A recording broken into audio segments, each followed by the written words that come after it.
Thank you for watching Scary Bear Attacks. If you like this episode, please remember to hit the like button and leave a comment or two, then subscribe and click on the bell to receive notifications of whenever we release new videos. Also, please remember to share them to your social media. Welcome back to Scary Bear Attacks. Today's episode takes us to a place very near to the location of one of our prior episodes. On the Kenai Peninsula in the south part of Alaska, the Kenai River is fed by Kenai Lake and Skylac Lake and runs to the brim with salmon at certain parts of the summer. The mountains to the southeast give way to rolling hills, which turn into broad forested plains just before dropping into Cook Inlet. Where the mountains turn into rolling hills is where Skylac Lake is positioned. The peaks here don't soar as high as in other locations in the state, but climb to just below 5,000 feet in elevation. The power of nature is felt here twice a day as the Cook Inlet is filled, then emptied when the tide rolls in and out. Birch, hemlock, and spruce trees provide an emerald shroud over the land to shelter the huge moose that trod the trails. There are many smaller animals here, including foxes, porcupines, hares, lynx, and black bears. But as they seek the salmon in the streams, it is the huge brown bears that are most dangerous. At around 4:30 p.m. on August 4th, 2015, 20-year-old Gabrielle Markell was getting ready to go for a jog with her co-worker and friend, 26-year-old Caitlin Haley. The two were employees of Alaska Wildland Adventures Lodge, which is located on the southern shore of Skylac Lake. Gabrielle's stepdad, Kirk Hosley, was the president of the lodge and hired the girls onto their 9-person staff for the season. The lodge has 20 guests at a time, at most, and provides its visitors with a high-quality vacation experience without compromising comfortable accommodations, according to its website. It is an ecotourism destination that appeals to those in favor of learning about and preserving nature and resources. Each season, the lodge staff and guests complete bear awareness training, which instructs them on how to be bear aware and safe in bear country. As the young women donned their jogging shoes, they planned out their route for their run. Several trails along the lake passed near the lodge and made easy access to trails of varying difficulties. They chose to run up the Cottonwood Creek Trail, which ran directly south of the lodge, and climbed a few hundred feet along its course. As the salmon splashed their way up the stream, the women covered the better part of a mile, surrounded by the beauty of the forest and the fresh mountain air. As they came up to a sharp turn in the trail, they heard an ominous sound in the brush, only a few feet away from them. Now, a part of bear awareness training is focused on how to handle a bear at close range, and how to utilize bear spray to protect yourself. Gabrielle was carrying bear spray with her on this job, and had practiced using it, just in case she needed it. It isn't clear whether the bear was flushed from cover by the joggers, or emerged from it to attack them, but somehow the massive brown bear met them on the trail. Gabrielle pulled her bear spray up as the bear closed in on her, but was unable to dispense the irritant before the bear attacked her. It focused its anger on Gabrielle, knocked her to her back, and bit and clawed her. Caitlin could only watch as the bear huffed and growled as it stood over Gabrielle. She knew she was powerless to defend her own life, let alone her friend's life, and immediately dashed back toward the lodge to find help. The last she had seen of Gabrielle was of her lying on her back, with the bear obscuring her with its massive body. I can only imagine the fear and terrible thoughts that went through her mind. She used them for fuel to propel her down the trail as she arrived in record time. A small rescue team was quickly assembled and headed up Cottonwood Creek Trail to save Gabrielle.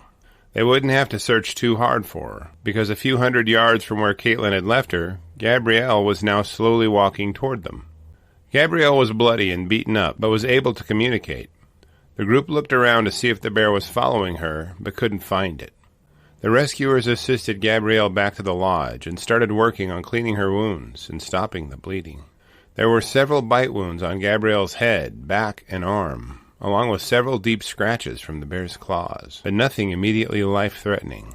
In bear attack terms, her injuries were mild compared to what they could have been, which is kin to saying it was a moderate grenade explosion. They knew that injuries from a bear attack can be misleading, though, and appear to be not as serious as they are.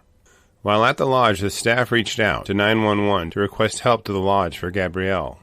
The dispatch guided the lodge staff through assessing Gabrielle's injuries, and they agreed that the best thing to do would be to get her across Skylac Lake to the boat launch southwest of Sterling. Gabrielle was helped into the boat for the half-hour boat ride across the lake, where an ambulance was waiting for her. She was taken to the local medical center, but her wounds were too serious for treatment there. A helicopter flew Gabrielle to Providence, Alaska Medical Center in Anchorage for further medical support. Gabrielle was admitted in serious condition, but by the following day her status had been upgraded to good condition. As a precaution, the refuge temporarily closed the Cottonwood Creek Trail until an investigation could be completed. Stephen Miller, who is a deputy refuge manager, stated that the investigation would focus on the cause of the bear attack and wanted to see if there was an animal carcass near the trail that the bear could have been defending. After looking the area over, the investigators determined that Gabrielle's attack was most likely a defensive attack due to the women jogging up too close to the bear. He stated that the salmon were running up the creek, which would bring bears to its banks. Rushing waters and streams can drown out the noise of approaching people, as well as bears, setting up a potentially tense confrontation. Miller also stated that there was no way to identify the bear since it had immediately fled the area. He noted that the refuge was not interested in putting the bear down due to the nature and circumstances of the attack. Following Gabrielle's attack, Jeff Sellinger, a biologist with the Alaska Department of Fish and Game, pointed out that there are typically 2 or 3 bear attacks in this area each year. Ken Marsh is a spokesman for the Alaska Fish and Game. He advised people who find themselves involved in a confrontation with a brown bear to fall into a fetal position, covering their head and neck the best they can. Laying still should cause the bear to see that you are not a threat, and it will generally lose interest in you and leave. This advice works great when fish are running and bears are content, but after the salmon stop running, Mr. Marsh fails to list a strategy to deal with a bear demonstrating predatory behavior. After completing their investigation, authorities declined to identify a clear cause for Gabrielle's attack. Alaska Wildland Adventure Lodge's general manager commented that employees had been hiking the trails around the lodge for 15 years without incident before Gabrielle's attack. After reviewing the facts surrounding this episode, I'm left with a few questions for you. How do you know if you should curl into a fetal position or defend yourself in a bear attack that occurs within only a few seconds? Given the bear bit Gabrielle's head, do you think it was trying to kill her? Since there were no cubs sighted at the attack site, was this bear defending its fishing grounds? Is ecotourism a realistic business model, or does it intrude into bear habitat unnecessarily? I'll be glad to read and respond to your thoughts, so please post them in the comments section below, and let's talk about it. Welcome back to Scary Bear Attacks. Today's episode takes us to, several locations in western Montana. The 2 primary locations we'll be discussing in this episode are Glacier National Park and Yellowstone National Park. Both locations are steep mountains with vast forests of pine, fir, and spruce trees dappled with patches of quaking aspen. The watersheds are often lined with willow bushes, and wild berries abound in both locations. Each area hosts healthy populations of moose, deer, and elk, with common predators being bobcats, black bears, cougars, coyotes, grizzly bears, and wolves. The pristine scenery and proximity to wildlife are a draw to visitors from around the world. Some of these visitors include photographers, and not all of these photographers' stories end well. Jim Cole was originally from Wisconsin, but after visiting out west decided Bozeman, Montana was the place for him. He attended the University of Colorado and was an amazing tennis player. He worked as a commercial real estate agent through his youth, but the mountains always beckoned to him. After putting away a little money selling real estate, Jim decided to fulfill his dream of becoming a nature photographer and started doing it full-time. Over the years in the woods, Jim had honed his skills as an outdoorsman. He was known to be able to hike for very long distances and hours. His lanky and lean build was a big asset in covering ground to find those photos that few people could get. He'd covered an estimated 27,000 miles in the backcountry, and his photos brought him a little cash here and there. He also took his pictures to area classrooms and wowed the kids with the close-up photos of the animals he displayed. Jim also wrote bluegrass music and sang songs about grizzly bears. His favorite place to perform was the Pine Creek Lodge in Livingston, Montana, where listeners knew him as Grizzly Jim. When Jim ventured into the backcountry to take photos, he used some questionable practices. These risky and illegal behaviors drew the attention of other photographers who would watch him approach well within the danger zone of grizzly bears through their telephoto lenses. Jim's disregard for his safety drew its share of concern and attention. His friend John Waller was a biologist at Glacier National Park and addressed his concerns with Jim on more than one occasion. Waller commented that the bears seemed to give something to Jim that was passionate and powerful. His warnings seemed to go unheeded, and his concerns grew. By the 1990s, the criticism of Jim's photography techniques drew a loud and disapproving chorus from his competition. They reported to rangers that they had watched him follow a sow grizzly and her cub, and that sow had bluff-charged Jim twice before the man would back off. Typically, photographers maintain a healthy distance from animals they photograph and give bears an even wider berth than other animals. Jim's approach was a little different and deemed unprofessional by his contemporaries. He would hide out in the anticipated path of a bear and take very close photos as the animal strolled by. Ethical photographers would move well out of the way of the bear headed toward them, but Jim would stay put, trying to get that perfect up-close shot. In 1993, this practice put Jim in very close quarters with a young grizzly, too close, in fact. He was hiking up a trail when a bear was hiking down, and was less than happy to see the man at such close distance. The grizzly attacked Jim, tore a hole in his scalp, and broke his wrist. Fortunately for Jim, his hiking partner managed to pull out his bear spray and run the youngster off before it did any more damage to him. His injuries were treated and his wounds healed. But this event did nothing to change Jim's desire to be close to grizzly bears. By the year 2004, Jim's antics finally caught up with him. Rangers had received too many complaints to ignore his disregard for the regulations. They issued him a citation for getting too close to bears when they observed him just 20 feet away from a grizzly sow and her cubs. He was crouched down behind some sagebrush, snapping photos and testing his guardian angel's patience. After being cited, Jim fought the complaint in court. He indicated that the bears had wandered up to him and agreed that he left slower than he should have. He informed the courts that he hadn't violated the law because he hadn't approached the bears, but they had wandered up to him. The courts agreed with him and dismissed the charges the park had filed against him. His case changed how the laws regarding wildlife harassment were written. Newer editions required photographers to maintain a safe distance from wildlife instead of allowing them to move within safe distances. By Wednesday, May 23, 2007, Jim's luck would once again be tested and not exactly pass with flying colors. He was 57 years old and just purchased a new digital camera. He decided to take it up to Trout Creek in Yellowstone to get some photos of the wildlife there. Furthermore, he knew the creek was a great place to find grizzlies, and his penchant for up-close angles was an itch that he had to scratch.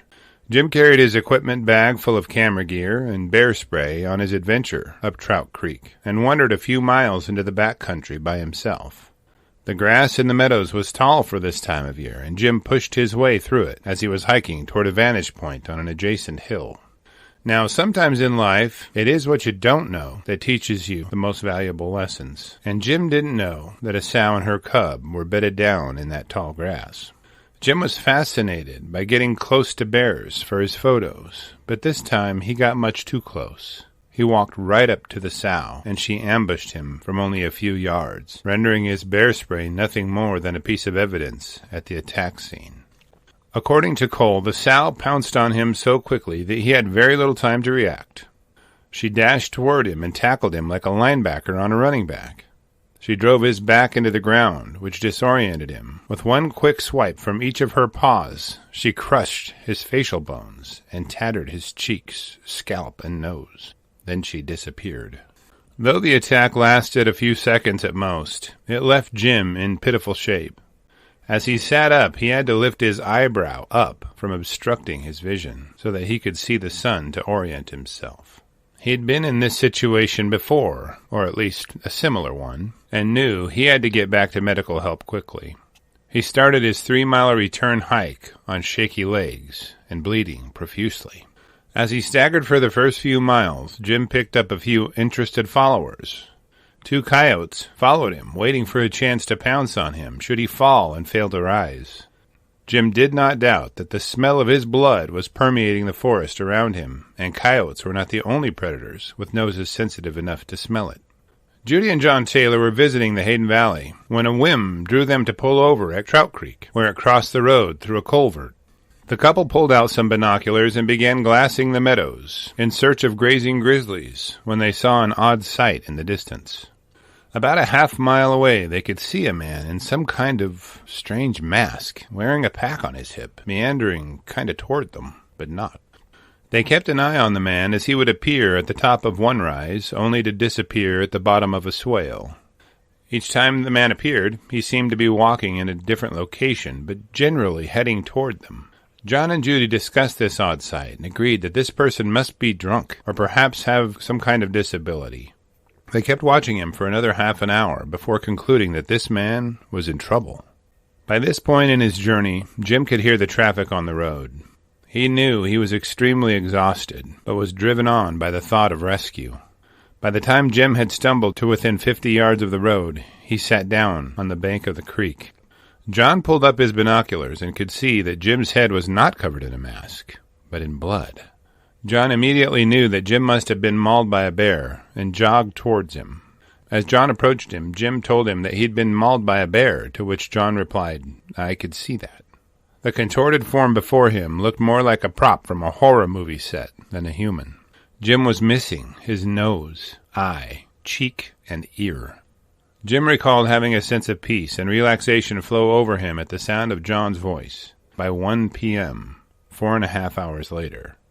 As Judy approached the two men, she could see ribbons of Jim's face hanging from its proper position. The path the grizzly's claws tore through his face were distinct and started at Jim's neck and continued through his face, exiting at his scalp. What she was looking at was hard to describe as a face, let alone one on a living human being. John and Judy did their best to make Jim comfortable while they waited for an ambulance. His injuries were too serious to be treated at a medical center in the park, so he was flown to Idaho Falls and under care at Eastern Idaho Regional Medical Center. Jim underwent a 7-hour surgery that Thursday to repair damage from the 2 swipes done by the sow's claws. While receiving treatment, Jim was unable to speak and had been intubated to help him breathe. He received his meals through a tube inserted into his stomach. After a considerable amount of convalescing, Jim ended up losing an eye out of the deal. He also had to have his nose, jaw, cheeks, and ear rebuilt by plastic surgeons. Authorities reviewed accounts of the attack provided by Jim, as well as his injuries. They determined the bear had acted in defense of her cubs and would not pursue action to have her killed. About 1 year after his bear attack in 2007, Jim was seated on a high ridge overlooking Hayden Valley, taking photos of bears once again. Now sporting an eye patch where he previously had an eye, Jim could see 2 grizzlies appear several hundred yards below him. The fickle breeze brought Jim's scent to the bears, and they rose to their hind legs and seemed to look directly at him. Upon looking the bears over, Jim was certain by their markings that this was the same sow and cub present at his mauling the prior year. Jim didn't reach for his bear spray, but he took hold of his camera. He wasn't afraid, and smiled as the bears dropped back to all fours and bounded back into the trees. Kerry Gunther is a bear biologist at Yellowstone National Park. He indicated that Jim is the only person to be attacked by 2 grizzly bears in all of North America. On July 22, 2010, at the age of 60, Jim Cole passed away by himself at his private residence from natural causes. Throughout his life, he had violated common sense and laws in pursuit of his passion and paid the price more than once. He compiled 3 books detailing his adventures and displaying his photos. If you're interested in them, you can find them by searching for his name. After reviewing the facts regarding this episode, I'm left with more than a few questions for you, but I will limit it to only 3 or so. Have you ever felt a passion that caused you to set aside your own personal safety and disregard laws? Do you view Jim's actions as a death wish or a life wish? Do you think it was the same sow and cub that Jim saw from the high ridge that attacked him the prior year? I will enjoy reading and replying to your thoughts, so please post them in the comments section below, and let's talk about it. Welcome back to Scary Bear Attacks. Today's episode takes us to the Norwegian Arctic island of Svalbard. It's about 800 miles from the North Pole and 500 miles north of mainland Norway. Many areas in the Arctic are surrounded by cold ocean currents, which make them too cold to support plant life. Svalbard is surrounded by relatively warm ocean currents, which raise temperatures enough to allow for some plants to grow there. These currents bring warmer air to support the 2,026 species of mosses, lichens, fungi, and plants. The farther north and south you go toward the poles, the fewer species are present in ecosystems, and the more specialized they have to be. Caribou are an example of a specialized species and are the only large mammals on the island that are not predators. The predators on the island include Arctic fox and the polar bear. Svalbard was the center of a total solar eclipse on March 21, 2015. This stunning natural phenomenon occurs when the moon passes directly between the sun and the earth, disturbing light and shadow patterns. I experienced being close to the center of a solar eclipse in August 2017 in western Idaho. It was one of the most intriguing moments of my life, and I have photos to prove it. The announcement of the solar eclipse in Svalbard created a rush for reservations at area hotels and housing rentals. The region only has about 2,500 people, and many of them rented a room of their home out to one of the 2,000 eclipse fanatics for extra income. Svalbard is a beacon for ringed seals, walruses, and beluga whales, which are all primary prey for polar bears. Where you find prey, you'll find predators, and polar bears are plentiful here as well. Locals know that they need to pack firearms at any time when they venture away from civilization, but some visitors aren't so savvy to the rules. The authorities in the area require anyone leaving inhabited areas to carry a hunting rifle or be accompanied by a local armed guard. The danger polar bears present to unaware visitors is taken so seriously here that Ronnie Brunvall, the head of the Visit Svalbard organization, states that security is number 1, 2, and 3. On the evening of March 20th, 2015, 37-year-old Jakob Marvik was resting inside of his tent for the evening. He'd traveled to Svalbard with 5 of his friends, and they'd pitched camp along a snowbank for the night. With temperatures hovering below zero and light fading by early afternoon, the campers found comfort within their tents.